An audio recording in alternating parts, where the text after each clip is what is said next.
بسم اللہ الرحمن الرحیم۔ السلام علیکم ورحمۃ اللہ وبرکاتہ۔ امید ہے آپ سب خیر سے ہوں گے۔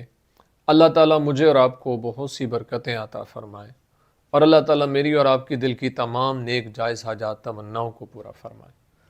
آج کی ویڈیو کا عنوان اس حوالے سے ہے کہ خواب کے اندر خود کو دعا کرتے ہوئے دیکھنا، کیا اس کی کیا تعبیرات ہیں، اور کیا یہ خواب دیکھنے والے کو اللہ تعالیٰ بیٹا عطا فرمائے گا؟ کیا یہ مرادیں پوری کرنے والا خواب ہے؟ کیا یہ اچھا خواب ہے؟ اور اس سے متعلق بہت سی تعبیریں اگر آپ جاننا چاہتے ہیں تو ہمارے چینل کو ضرور سبسکرائب کریں اور بیل آئیکن کے بٹن کو دبا کے آل پہ کر دیں، تاکہ ہر نئی آنے والی ویڈیو کا نوٹیفیکیشن آپ تک بروقت پہنچ سکے۔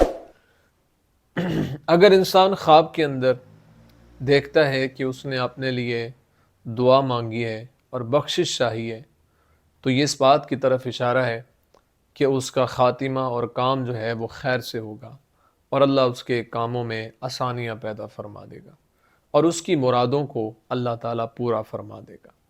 اگر انسان خواب کے اندر یہ دیکھتا ہے کہ اس نے کسی مسئلے کے لیے دعا کی ہے، تو یہ اس بات کی طرف اشارہ ہے کہ انسان خواب دیکھنے والا نیک اعمال بجا لائے گا، اس لیے اللہ کے حضور اس کو دعائیں کرتے رہنا چاہیے اور اللہ کے حضور شکر ادا کرتے رہنا چاہیے۔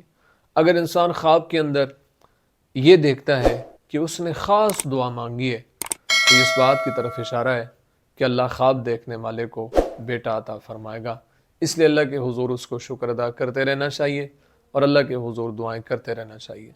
اگر انسان خواب کے اندر یہ دیکھتا ہے کہ لوگوں کے لیے دعا کرتا ہے، تو یہ اس بات کی طرف اشارہ ہے کہ لوگوں کے لیے خیر خواہ ہوگا اور اس کی مراد جو ہے وہ پوری ہوگی۔ اگر انسان خواب کے اندر یہ دیکھتا ہے کہ کسی تاریکی میں اندھیرے میں دعا کرتا ہے، تو یہ اس بات کی طرف اشارہ ہے کہ اللہ تعالیٰ اس کی بخشش فرما دے گا اور اللہ تعالیٰ اس کی مرادوں کو پورا فرما دے گا۔ اور اگر خواب دیکھنے والا مفسد ہے، یعنی برے اعمال کرتا ہے، اور وہ دیکھتا ہے کہ کسی اندھیرے میں دعا کرتا ہے، تو یہ اس بات کی طرف اشارہ ہے کہ اللہ خواب دیکھنے والے کو توبہ کی توفیق عطا فرمائے گا، اور اگر کافر ہے تو اللہ اس کو اسلام میں داخل فرما دے گا۔ امید ہے آپ کو ویڈیو پسند آئی ہوگی۔ اگر پسند آئی ہے تو لائک، کومنٹ، شیئر ضرور کریں۔ زندگی رہی تو انشاءاللہ نیکسٹ ویڈیو میں آپ سے پھر ملاقات ہوگی۔ السلام علیکم ورحمۃ اللہ وبرکاتہ۔